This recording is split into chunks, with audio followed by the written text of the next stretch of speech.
மத்தியில் ஒரு பெரிய காரியங்களை செய்வார் என்று நான் விசுவாசிக்கிறேன்.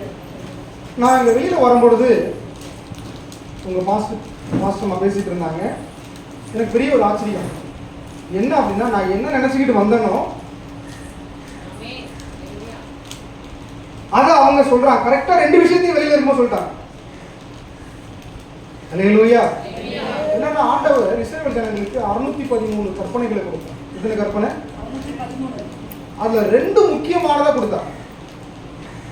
ஒண்ணு, ஓய்வு நாள பரிசுத்தமா ஆசரிக்கணும் சொன்னீங்களா சிஸ்டர்? 2வது, உங்களுக்கு கொடுக்கப்பட்டிருக்கிற தாயின் தகப்பனை என்ன செய்யணும்? கனம் பண்ணணும். ஆமென் சொல்லுங்க. இது ரொம்ப முக்கியமானது. 2ல சரியா இருந்துட்டோம் அப்படின்னா நாம் எல்லாவற்றிலும் வெற்றி பெறுவோம். ஆமென் சொல்லுங்க. அல்லேலூயா. ஆமென் சொல்லுங்க. அல்லேலூயா. 2ல நம்ம சரியா இருந்துட்டோம் அப்படின்னா எல்லாவற்றிலும் வெற்றி பெற்று விட்டோம். 2 தான் அஸ்திவாரம். இந்த தாயின் தகப்பனுக்கு பின்னாடி வரணும். ஆமென் சொல்லுங்க. அல்லேலூயா. இப்போ ஒரு நபர் இந்த 2 விஷயத்துல கோட்டையிடுறாருன்னா பிசாசு அவங்க டார்கெட் பண்ண ஆரம்பிச்சுன்னு அர்த்தம். எத்தனை பேருக்கு புரியுது நான் சொன்னது? ஒன்னு சபைக்கு வர்றதையும் அவங்க ஆவிக்குரிய தகப்பனுக்கு கீழ்படுகிறதையும், சபைக்கு வந்தாதான் கீழ்படிய முடியும், 2யும் அவங்க ஒருவங்க தவறுறாங்கன்னா பிசாசு அவங்கள டார்கெட் பண்ண ஆரம்பிச்சுட்டான்.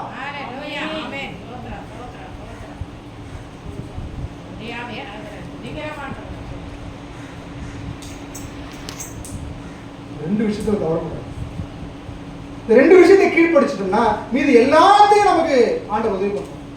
மெயின் அஸ்திபாரமே இதுதான். இயேசுவோடு 12 சீஷர்கள் இருந்தார். இயேசு என்னைக்கு வீட்டில் இருந்தாரு? ஞாயிற்றுக்கிழமை அன்னைக்கு. வாரத்தின் முதல் நாள் ஞாயிற்றுக்கிழமை அன்னைக்கு ஒருத்தன் காட்டி கொடுத்துட்டான், இறந்துட்டான், போயிட்டான். மீதி எத்தனை பேரு? 11 பேர்ல ஒரு ஆளை தவிர எல்லாருமே இருக்கிறாங்க. அந்த ஒரு ஆள் யாரு? தோமா. ஞாயிற்றுக்கிழமை ஆராதனைக்கு யார் வரல? தோமா வரல. இயேசு கிறிஸ்து உயிர் தெழுந்தவராக காண்பித்து அவர் போயிட்டாரு. தோமா உள்ள வர்றாரு. நல்லா கவனிக்கணும், வசனத்தை கவனிக்கணும். இயேசு கிறிஸ்து போயிட்டாரு, தோமா என்ன செய்யறாரு? வர்றாரு. அந்த சொல்றாங்க ஆராதனை முடிஞ்ச பிறகு வர்றாரு. ஆமென். ஆராதனை முடிஞ்ச பிறகு என்ன செய்யறாரு? வர்றாரு. இப்ப எல்லாம் சொல்றாங்க ஆராதனை கலந்துக்கிட்டவங்க அப்படின்னு எடுத்துங்க. இயேசு கிறிஸ்து இருக்கிற இடம் தான் நமக்கு ஆராதனை. வாரத்தின் முதல் நாள் தான் நமக்கு ஆராதனை. இயேசுவை பார்த்தோம்ப்பா, அவர் உயிரோட எழுந்துட்டாருப்பா, அவருடைய காயங்களை பார்த்தோம்ப்பா, அவர் எழுந்துட்டாருப்பா, மகிமையின் ரூபத்தை பார்த்தோம்ப்பா, எப்பா எவ்வளவு மகிமையா இருந்தாருப்பா. என்ன சொன்னாரு? சும்மாரியா, கதை விடாத. ஆமென். அவரை கண்ணால பார்த்து அவருடைய காயத்துல என் விரலை போட்டால் ஒழிய இந்த அவிசுவாசம் எப்படி வந்தது? ஒரே ஒரு நாள் அவர் ஞாயிற்றுக்கிழமை ஆராதனைக்கு வரல.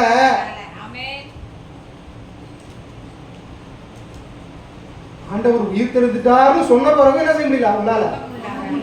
ஞாயிற்றுக்கிழமை ஆராதனை எவ்வளவு முக்கியம். ஆமென் சொல்லுங்க. அல்லேலூயா. ஜாம சொல்லுங்க. அல்லேலூயா. நேரம் நம்ம கடந்துட்டே இருக்கு. இந்த 3/4 மணி நேரம் தான் இருக்கு. அப்போ நல்லா புரிந்து கொள்ளுங்க, உயிரே போனாலும் எங்க போகணும்? உயிரே அப்படி ஒரு பெரிய பாக்கியம் நமக்கு கிடைக்கட்டுமே. சிலரை கேளுங்களேன், ஏன் சர்ச்சுக்கு வரல? உடம்பு சரியில்லை. ஏன் அந்த உயிர் இங்க போட்டுமே? அல்லேலூயா. எத்தனை ஊழியக்காரங்க பார்த்துருக்கோம். லூக்கா சேகர் ஒரு ஐயா இருக்கு. சனிக்கிழமை அவருடைய பையன் இறந்துட்டான். சாயந்தரம் வெளியில சொல்ற சர்ச் நடக்காது. இவ்வளவு பெரிய தியாகங்க. அப்படியே பிள்ளைய பாயை போட்டு சுருட்டிட்டு எப்பொழுதும் ஆராதனை நடக்குது. சர்ச்சு முடிஞ்சு சொல்றாரு, என் பையன் இறந்துட்டான், அந்த பாயெல்லாம் சுருட்டி வச்சிருக்காங்க. அதெல்லாம் கட்ட உயர்த்திருக்கிறேன்.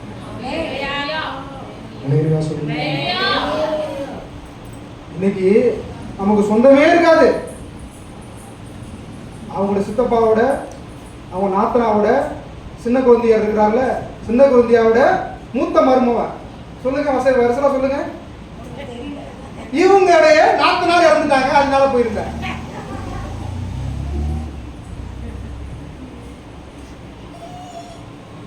அல்லேலூயா.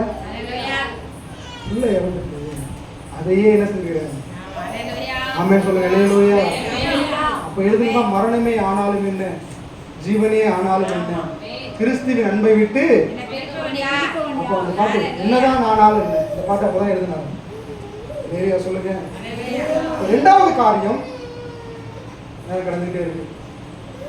இரண்டாவது காரியம், உன் தகப்பனையும் உன் தாயையும் கனம் பண்ணுவாயா. நீ நன்றாக இருப்பதற்கு, நீ நீடித்த நாள் இருப்பதற்கு உன் தாயின் தகப்பனை என்ன செய்யணும்? நீ கனம் பண்ணணும்.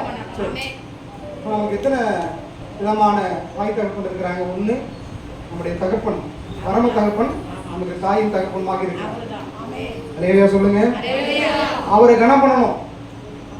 அவரை கனம் பண்ணுகிறவர்கள் என்ன செய்யறா? சரி. ரெண்டாவது, நம்மளை பெத்தெடுத்த தாய் தகப்பன் என்ன செய்யறாங்க?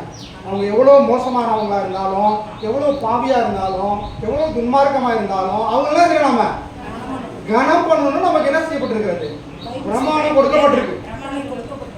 அவங்க உங்களுக்கு செய்யறாங்க, செய்யல, உங்களை கவனிக்கிறாங்க, கவனிக்கல, உங்களுக்கு முக்கியத்துவம் கொடுக்குறாங்க, கொடுக்கல. ஆனா உன்னை 10 மாசம் அவங்க என்ன இருக்கிறாங்க? சுமந்து இருக்கிறாங்க. அதற்காக நீங்க என்ன செய்யணும்? கனம் பண்ணி ஆகணும். நீ நல்லா இருக்கணும், ஒரே வழி அதுதான். ஆமென் சொல்லுங்க. அல்லேலூயா. மூன்றாவது தாய் தகப்பன் நம்ம ஆத்துமாக்களுக்கு உத்தரவாதம் பண்ணுகிறவர்கள். இவங்க தான் உங்களை பரலோகத்துல கொண்டு போயிட்டு அந்த நித்திய பிதாவுக்குள்ள சேர்க்கிறவங்க.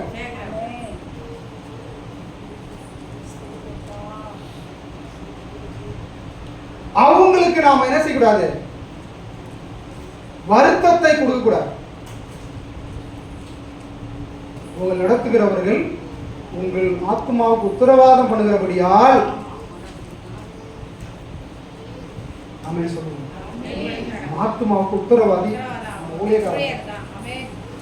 இந்த ரெண்டு விஷயத்துல ஒரு ஊழியக்காரன் கீழ்ப்படிங்க. ஒண்ணு, அவன் ஞாயிறு தோறும் ஆராதனைக்கு எந்த சூழ்நிலையிலையும் எத்தனை கோடியை கொட்டி கொடுத்தாலும் என்னுடைய எனக்கு தூங்காதீங்கம்மா, தூக்கம் வந்து ஏஞ்சி நில்லுங்க. தயவு செய்து என்னோட தாயா பார்த்து சொல்றேன். லேடியா சொல்லுங்க. அந்த கண்ணு சுத்தராம இருந்துச்சுங்க, கொஞ்ச நேரம் எழுந்து நில்லுங்க. தூங்கிட்டீங்கன்னா உங்களால என்ன செய்ய முடியாது, விதைக்குள்ள போகாது. மனுஷர் விதை விதைக்கையில் சத்துரு என்ன செஞ்சானா? களைகளை தூக்கி போனான். நாங்க விதை வச்சுட்டு இருக்கோம், பிசாசு என்ன செய்வான்? களைய நீங்க வீட்டுக்கு கொண்டு போகும்போது ஆசீர்வாதம் வராது, சாபம் தான் வரும். அல்லேலூயா சொல்லுங்க. நிஜமா சொல்லுங்க. அல்லேலூயா. யாருடைய கண்ணு மூடக்கூடாது. அடுத்து என்ன வார்த்தை சொல்ல போறாங்கிறது எதிர்பார்ப்பு இருக்கணும். இதுக்கும் எனக்கு சம்பந்தம் இல்லை, அவர் ஏதோ சொல்லிட்டு இருக்கிறாரு, நான் ஏதோ என் வேலையை பார்ப்பேன், அது இருக்கக்கூடாது. ஆமென் சொல்லுவோமா? நம்முடைய ஆத்துமாக்களுக்கு உத்தரவாதி யாரு அப்படின்னா ஊழியக்காரங்க தான். அவங்களுக்கு கீழ்ப்படியணும். அவங்க மனசு கஷ்டப்படக்கூடாது. ஊழியக்காரோட நிலைமையை தான் இன்னைக்கு நான் பேச போறேன். ரெண்டு விஷயத்தை மறந்துடக்கூடாது. ஒண்ணு ஞாயிறு ஆராதனை, இரண்டாவது தாய் தகப்பனை. ரெண்டு விஷயத்துல நாம தவறுவோம்னா பிசாசு நம்மளை டார்கெட் பண்ண ஆரம்பிச்சுட்டான் அப்படின்னு நினைச்சுக்கோங்க. அல்லேலூயா. வேதத்துல எபிரேயருக்கு எழுதிய நிருபம் 4வது அதிகாரம் 5வது வசனமா, ஆரோனை போல 4:5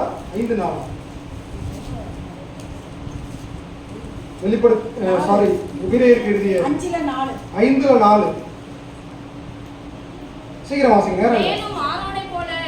மேலும் ஆரோனை போல தேவனால் அழைக்கப்பட்டால் ஒழிய ஒருவனும் இந்த கனமான ஊழியத்தை தானாய் ஏற்படுகிறதில்லை.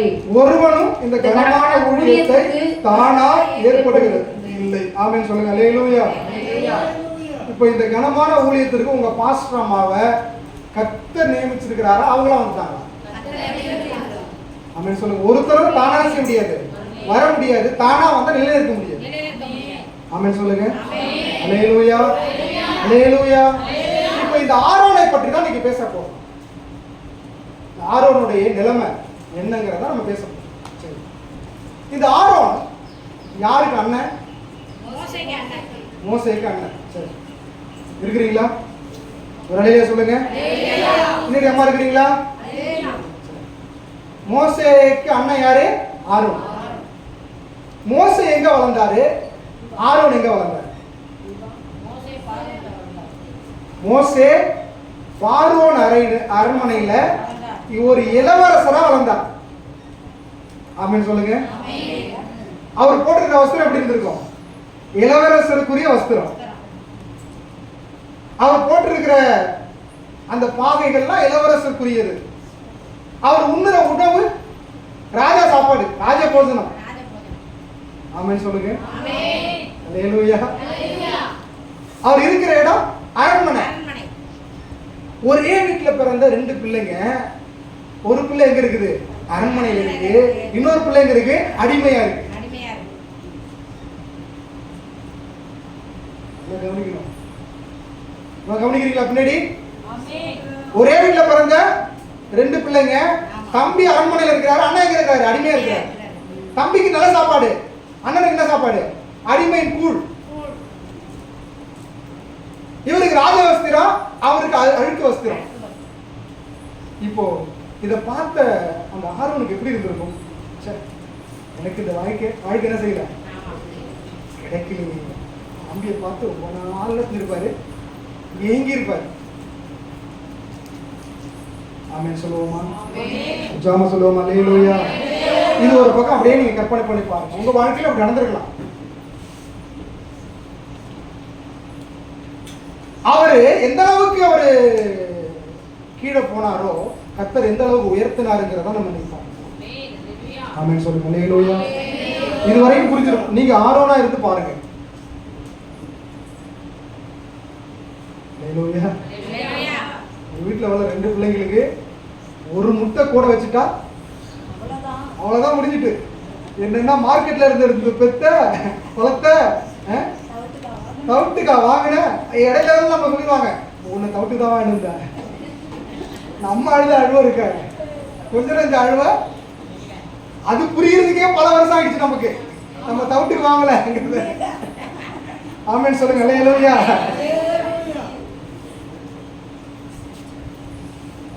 இப்போ இவர் அனுபவிக்கிறாங்க. இப்போ ஊழியத்துக்கு கர்த்தர் அழைக்கிறார். யார் அழைச்சார் முதல்ல? அல்லாஹ் சொல்லுங்க. யார் முதல்ல அழைச்சாரு? மோசே தான் அழைக்கிறார். ஆமென் சொல்லுங்க. ஊழியத்தை அழைக்கும் போது கூட யார் அழைக்கல? ஆமென் சொல்லுங்க. அல்லேலூயா. யார் அழைக்கல? இப்போ நம்மால சொல்றாரு, என்னால பேச முடியாது.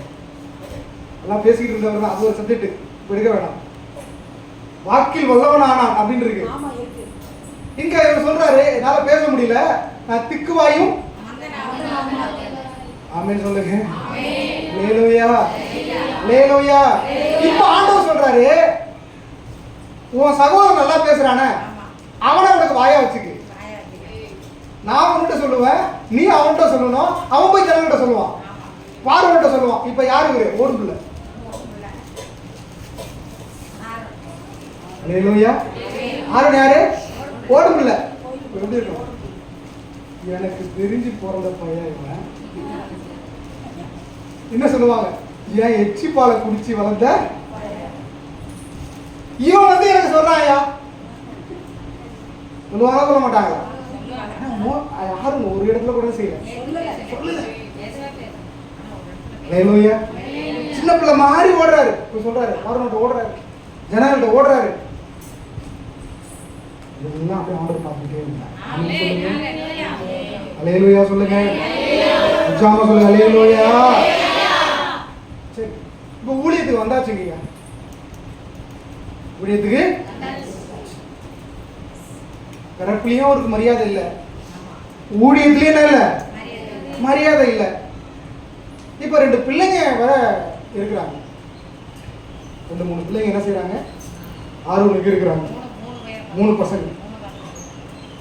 நம்ம எடுத்துக்கொள்ளலாம். லேவியராகமத்தின் புஸ்தகம் 10வது அதிகாரம். லேவியராகமத்தின் புஸ்தகம் 10வது அதிகாரம். அதுல 1ஆம் வசனத்துல வாசிங்க. பின்பு ஆரோனின் குமாரனாகிய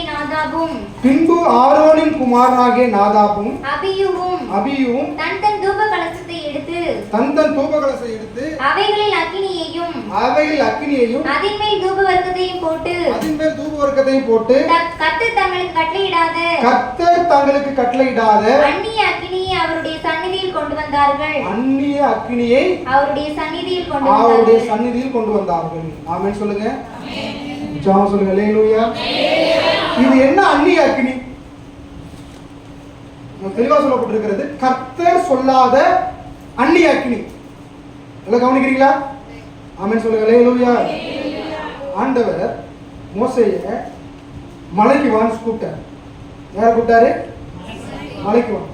அப்போ அவருடைய முகம்லாம் பிரகாசம் அடைச்சது. என்னன்னா, அங்க அவர் ஒரு மிகப்பெரிய ஒரு அக்கினி நசி இந்த மலையில சூழ்ந்து கொண்டது. மலை கிட்ட யாரும் போகக்கூடாது, தொட்டா செத்தா அப்படிங்கிற அளவுக்கு எந்த மிருகமானாலும் எந்த மனுஷனாலும் செய்யப்படும். அவ்வளவு பெரிய அக்கினி நசி இது வந்துச்சு. இது வரைக்கும் புரிஞ்சிருக்கா? அல்லேலூயா சொல்லுங்க. இப்ப கர்த்தர் சொல்றாரு, இந்த அக்கினியை கொஞ்சம் எடுத்துட்டு போய் எங்க வை?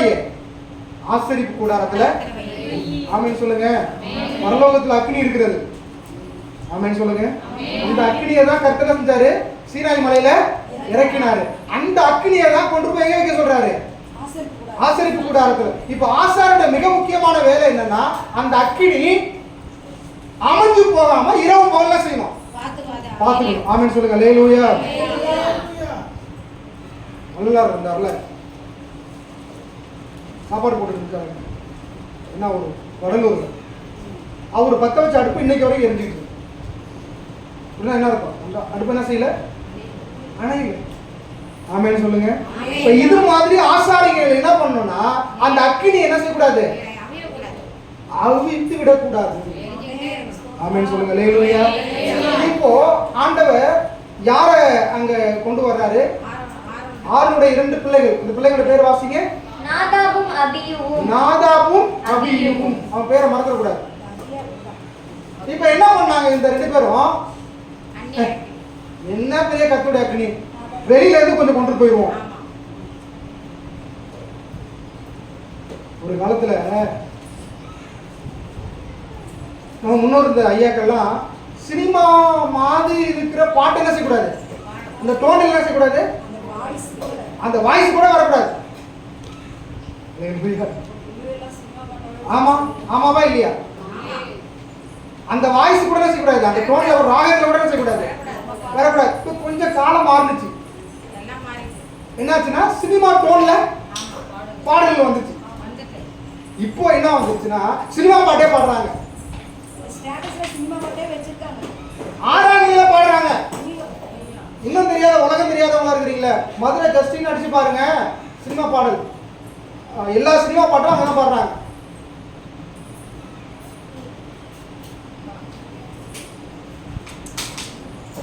சில வெளியிலும் இதை அறியாது இருக்கிற மக்களா இருக்கிறீங்களா? காலம் இப்படி போயிட்டு இருக்கு. இப்ப என்ன பண்ணிட்டாங்க இவங்க? கர்த்தர் சொல்லாத அந்நிய அக்கினி என்ன செஞ்சாங்க? தூபப்பீடத்துல எடுத்து உள்ள போனா பாருங்க, ஏற்கனவே உள்ள அக்கினி இருக்கு. அந்த அக்கினி வந்து புறப்பட்டு அவர்களை பட்சித்து போட்டது. வாசிங்க, அந்த வசனத்தை வாசிங்க. அப்பொழுது அக்கினி கர்த்தருடைய சந்நிதியிலிருந்து புறப்பட்டு, அப்பொழுது கர்த்தருடைய சந்நிதியில் அக்கினி புறப்பட்டு அவர்களை பட்சித்தது. அவர்கள் கர்த்தருடைய சந்நிதியில் செத்தார்கள். செத்தார்கள். வாசிங்க. அப்பொழுது மோசே ஆரோனை நோக்கி, என்னிடத்தில் சேர்கிறவர்களால் நான் பரிசுத்தம் பண்ணப்பட்டு சகல ஜனங்களுக்கு முன்பாக நான் மகிமைப்படுவேன் என்று கர்த்தர் சொன்னது இதுதான் என்றான். ஆரோன் பேசாதிருந்தார். செத்து போனது யாரோட பிள்ளை?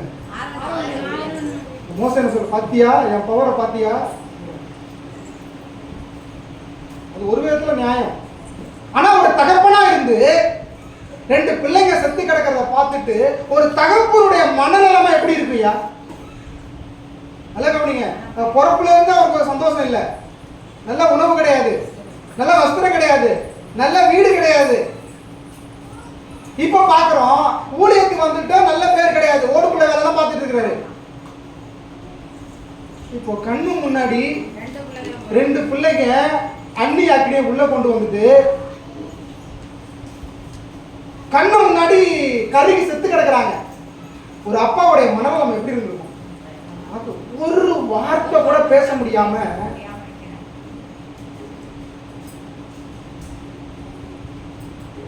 அப்படி இருக்கிறார். நான் ஊழியக்காரன் நிலைமை. இப்போ உலகம் என்ன சொல்லியிருக்கோம்? பிள்ளைய ஒழுங்கா வளர்க்கலாங்க. இவனுக்கெல்லாம் யார் ஆசாரி, பிரதான ஆசாரி பட்டம் கொடுத்தது? இவனுக்கெல்லாம் யாரு பாசு பட்டம் கொடுத்தது? ஊழியங்கிறது சாதாரண வாழ்க்கை இல்லம்மா. அது முன்மேல படுக்கிற ஒரு மெத்தை. அது நீங்களா ஏதோ சாதாரண நினைச்சிட்டு இருக்கிறீங்க. ஏதோ வெள்ளை வெள்ளை போட்டிருக்கிறாங்க, பாட்டு பாடுறாங்க, கார்ல வராங்க, பைக்ல போறாங்க, சாதாரணமா நினைச்சிட்டு இருக்கிறீங்க. இது சாதாரண இடம் அல்ல. ஆமென் சொல்லுங்க. அல்லேலூயா. ஆவிக்குரிய தகப்பனை தாய் எப்படி கனம் பண்ணணும்ன்றத பேசிட்டு இருக்கோம். ஆமென் சொல்லுங்க. பல பேச்சு வந்திருக்கும், பல ஏச்சு வந்திருக்கும், கேவலப்படுத்திருப்பாங்க. இப்போ யோசிச்சு பாருங்க, அவர் பிறப்புல இருந்து இந்த ஊழியத்துக்கு வந்த வரைக்கும் ஏதாவது ஒரு வாழ்க்கையில அவர் நிம்மதியை பார்த்தது உண்டா, சந்தோஷத்தை பார்த்தது உண்டா? ஏதாவது ஒரு முதன்மையான இடம் இருக்கா அவருக்கு? ஒரு மரியாதை இருக்கா?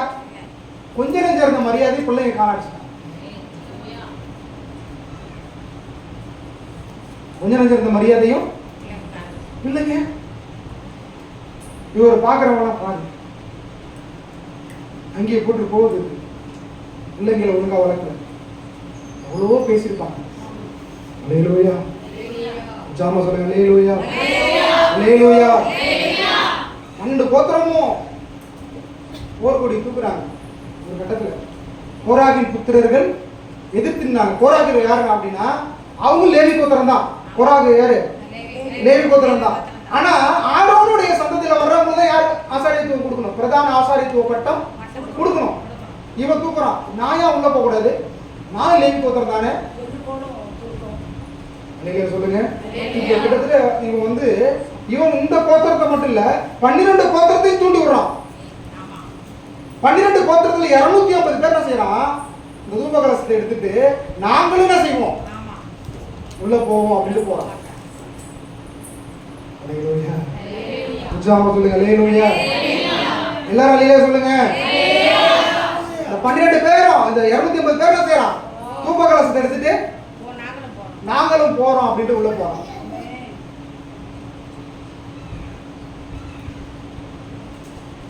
நடந்தது என்ன தெரியுமா?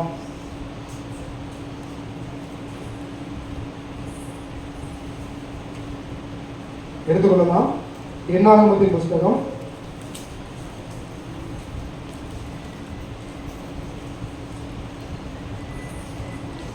16வது அதிகாரம் 43வது வசனம். மோசேயும் ஆரோனும் ஆசரிப்பு கூடாரத்திற்கு முன்பாக வந்தார்கள். அப்பொழுது கர்த்தர் மோசேயை நோக்கி இந்த சபையாரை விட்டு விலகி போங்கள், ஒரு நிமிஷத்திலே அவர்களை அதமாக்குவேன் என்றார். அவர்கள் முகம் குப்புற விழுந்தார்கள். மோசே ஆரோனை நோக்கி நீ தூப கலசத்தை எடுத்து பலிபீடத்தில் இருக்கிற அக்கினியை அதில் போட்டு அதின் மேல் தூபவர்க்கம் இட்டு சீக்கிரமாய் சபையினிடத்தில் போய் அவர்களுக்காக பாவ நிவர்த்தி செய். கர்த்தருடைய சந்நிதியிலிருந்து கடுங்கோபம் புறப்பட்டது. வாதை தொடங்கிற்று என்றார். மோசே சொன்னபடி ஆரோன் அதை எடுத்துக்கொண்டு சபையின் நடுவே ஓடினான். ஜனங்களுக்குள்ளே வாதை தொடங்கி இருந்தது. அப்படி இருக்குமா? இப்போ பின்னாடி போங்க. 2 பிள்ளைங்க செத்தாங்கல்ல, அப்போ மோசே ஏதோ சொன்னாரா? பாசிட்டிவா சொன்னாரா? இப்போ தூப கலசத்தை எடுத்துட்டு போப்பா, பிள்ளைய காப்பாத்துப்பா சொன்னாரா? சொல்லல. ஆனா இங்க சொல்றாரு, என்ன சொல்றாரு? தூப கலசத்தை எடுத்துட்டு ஓடுங்கிறாரு. இப்போ ஆரோன் என்ன சொல்லிருக்கலாம்? என் புள்ள செத்தப்ப சும்மா தானே வந்து நீ எனக்கு வந்திருக்குமோ வந்திருக்காரு. என் பிள்ளை சாகும் போது நீங்க செஞ்சிருக்கலாமே. ஆனா ஒரு ஊழியக்காரோட எண்ணம் அப்படி இருக்காது. நான் பிள்ளை செத்தாலும் பரவாயில்லை, ஆனா என் ஜனங்கள் காப்பாற்றப்படணும். அல்லேலூயா. இது யாருடைய குணம் என்ன? பிதாவுடைய குணம். என் பிள்ளையை இந்த உலகத்துக்கு கொடுத்தாவது இந்த ஜனங்களை காப்பாற்றணும், என் உயிரை கொடுத்தாவது இந்த ஜனங்களை காப்பாற்றணும். இயேசு கிறிஸ்து இந்த பூமிக்கு வந்தாரு, அதே குணம் இது. ஆமென் சொல்லுங்க. அல்லேலூயா. அவசரமா தூப கலசத்துல அக்கினியை போட்டுக்கிட்டு தூப வர்க்கத்தை போட்டுக்கிட்டு ஓடுறாரு. ஆமென் சொல்லுங்க. கர்த்தருடைய அக்கினி என்ன செய்யுது? பச்சித்து வருது. வாசிங்களா, விட்டதுல இருந்து வாசிங்க. மோசே ஜனங்களுக்குள்ளே வாதை தொடங்கி இருந்தது. ஜனங்களுக்குள்ளே வாதை தொடங்கி இருந்தது. அவர் தூப வர்க்கம் போட்டு ஜனங்களுக்காக பாவ நிவர்த்தி செய்து செத்தவர்களுக்கும் உயிரோடு இருக்கிறவர்களுக்கும் நடுவே நின்றான். ஆமென் சொல்லுங்க. அல்லேலூயா. எல்லாம் கவனிங்க. ஒரு கூட்டம் நிக்குது. நீங்க கற்பனையில பாருங்க. ஒரு கூட்டம் என்ன செய்யுது? நிக்குது. கர்த்தரிடத்துல இருந்து அக்கினி என்ன செய்யுது? ஓடுது, வருது. ஆசரிப்பு கூட வாசல் நிக்கிறாங்க. ஆசரிப்பு கூட என்ன வருது? அக்கினி வருது. வாசல்ல யார் நிக்கிறா? ஆரோன் நிக்கிறாரு. தூப கலசத்துல இருந்து நிக்கிறாரு. இப்போ அக்கினியும் வேகமா வருது, ஆரோனும் வர்றாரு. ஆமென் சொல்லுங்க. அக்கினி வந்து கொஞ்சம் பேர் அப்படியே சாகடிச்சிட்டு வருது. இவரு அக்கினிக்கு முன்னாடி ஓடி போய் செத்தவங்களுக்கும் உயிரோடு உள்ளவங்களுக்கும் நடுவர் நின்னார். ஆமென் சொல்லுங்க. அல்லேலூயா. ஊழியக்காரோட தியாகத்தை பாருங்க. இப்போ கொஞ்சம் அந்த அக்கினி மேல பட்டிருந்தா இவர் அவுட்டு. இப்போ இவருடைய தியாகம் என்னன்னா, நான் செத்தாலும் பரவாயில்லை, என் பிள்ளைங்க செத்தாலும் பரவாயில்லை, ஆனா இஸ்ரவேல் ஜனங்களை காப்பாற்றணும்னு என்ன பண்ணாருன்னா, செத்தவர்களுக்கும் உயிரோடு இருக்கிறவர்களுக்கும் நடுவாக நின்றார்கள். ஆமென் சொல்லுங்க. அல்லேலூயா. உச்சாம சொல்லுங்க. அல்லேலூயா. அல்லேலூயா. இன்னும் நம்ம வேலை அதுதான். ஒரு ஊழியக்காரனோட வேலை அதுதான். செத்தவனுக்கும் உயிரோடு இருக்கிறவனுக்கும் நடுவாக நின்று அந்த பாதாளத்தின் கதவை அடைக்க வேண்டிய வேலை ஆண்டவர் ஊழிய காரணத்துல கர்த்தர் கொடுத்திருக்கிறார். ஆமென் சொல்லுங்க. அல்லேலூயா. நின்ன உடனே என்ன ஆயிடுச்சுன்னா, தொடர்ந்து வாசிங்க. அப்பொழுது வாதை நிறுத்தப்பட்டது. அப்பொழுது வாதை என்ன செய்யப்பட்டது? நிறுத்தப்பட்டது. தூப கலசத்தோடு நிக்கிறார்.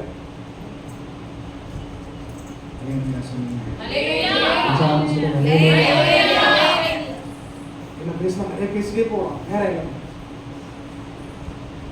இப்போ இவர் வாழ்க்கையில எந்த ஒரு மரியாதையும் மகிமையும் இவர் பார்க்கவே இல்லை. கர்த்தர் இதெல்லாம் பார்த்துக்கிட்டே இருக்கிறார். ஆமென் சொல்லுங்க. அல்லேலூயா. உங்களை யாரும் மதிக்கலையா? உங்களை ஒரு பெருட்டாவே எண்ணலையா? நீங்க கர்த்தருக்காக உழைக்கிறீங்களா? நீங்க பிறந்ததுல இருந்து இந்த நாள் வரைக்கும், ஊழியத்துக்கு வந்த பிறகும், கர்த்தருக்குள்ள வந்த பிறகும், ரட்சிக்கப்பட்ட பிறகும் நீங்க ஆரோட போலே இருக்கிறீங்களா? கர்த்தர் எல்லாவற்றையும் பார்த்து கொண்டே இருக்கிறார்.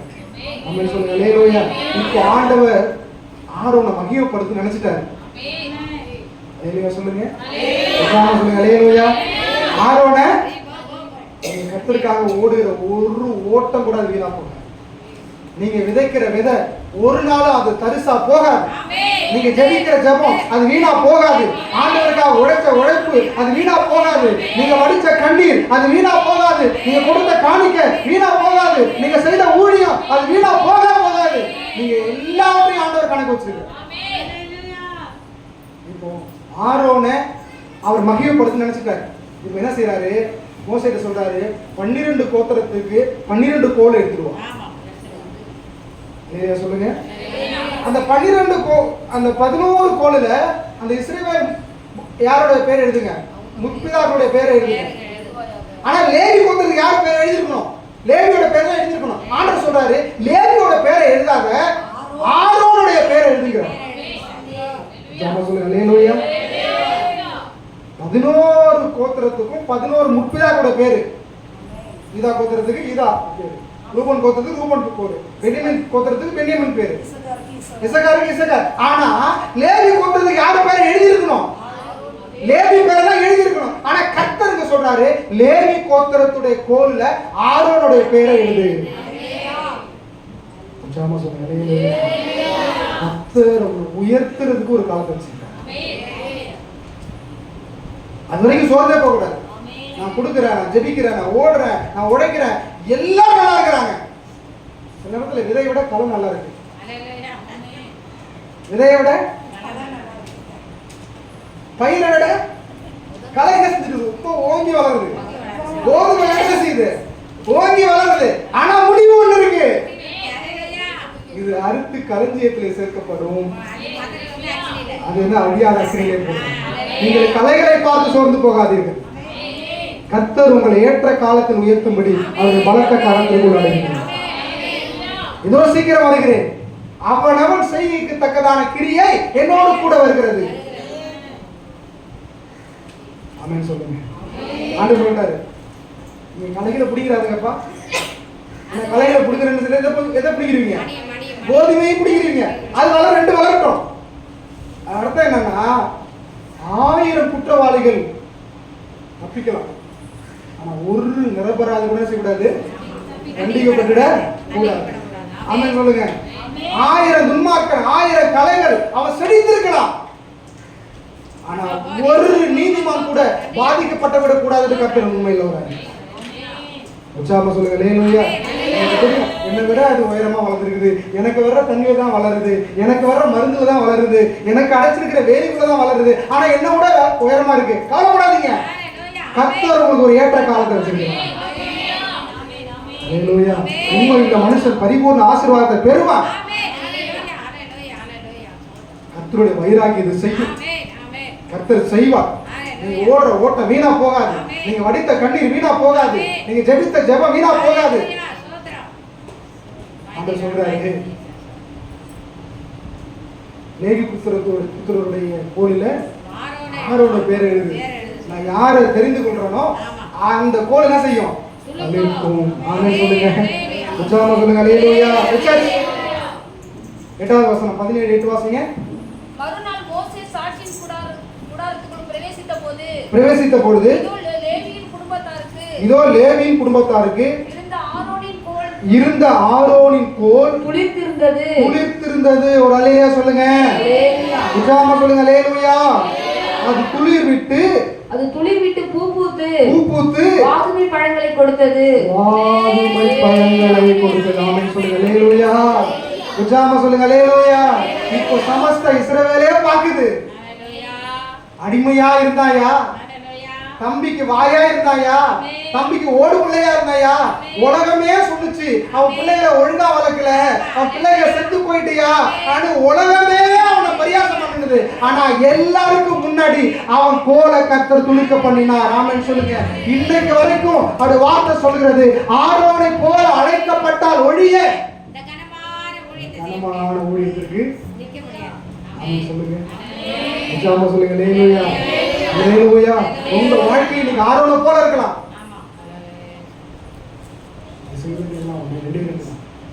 சபைக்கு ஒழுங்கா வாங்க. அடுத்தது தாய் தகப்பனுக்கு. தாய் தகப்பன் யாராரு? கர்த்தர் பெற்றெடுத்த நம்ம ஆவிக்குரிய. ஆமென் சொல்லுங்க ஹல்லேலூயா. உற்சாகமா சொல்லுங்க ஹல்லேலூயா. ஹல்லேலூயா. இயேசு கிறிஸ்து நம்ம சிலுவையில் இருக்கிறார். நினைச்சாங்க அவர் கொலை செஞ்ச போது, சிலுவையில் அடைஞ்ச போது அவருடைய சோழி இதோட முடிஞ்சிச்சு, இனிமே அவர் உயிரோடு எழும்புவதில்லை சொன்னாங்க. தன்னை காப்பாத்திக்க முடியாதவனா எங்களை காப்பாற்ற, தன்னை காப்பாத்திக்க முடியாத அவர் எதற்காக சிலுவையில் தொங்கினார்? உங்களை என்னையும் காப்பாற்ற. அன்னைக்கு அவர் பொறுமையா இல்லைன்னு செய்யல. நீங்கள் நான் இன்னைக்கு இங்க என்ன செய்யல இல்ல, இன்னும் கொஞ்ச நேரத்தில் அவருடைய ரத்தத்தையும் அவருடைய மாம்சத்தை நாம் புசிக்க போகிறோமே. எதனால வந்தது? நம்மளை பரலோகம் கொண்டு போக போறாரு. அன்னைக்கு அவர் பொறுமையா இருந்ததுனால தான் வந்தது. ஹல்லேலூயா. ஆமென் ஹல்லேலூயா. அவர் அன்னைக்கு பொறுமையா இருந்ததுனால தான் இன்னைக்கு நீங்களும் நானும் இந்த இடத்துல உட்கார்ந்திருக்கோம். அந்த இயேசு கிறிஸ்துவாகிய ஆரோனுடைய கோல் தளிர் விட்டது. ஆமென் சொல்லுங்க. அது பூ பூத்தது, வாதுமை பழங்களை தந்தது. ஆமென் சொல்லுங்க. ஹல்லேலூயா. ஹல்லேலூயா. ஹல்லேலூயா.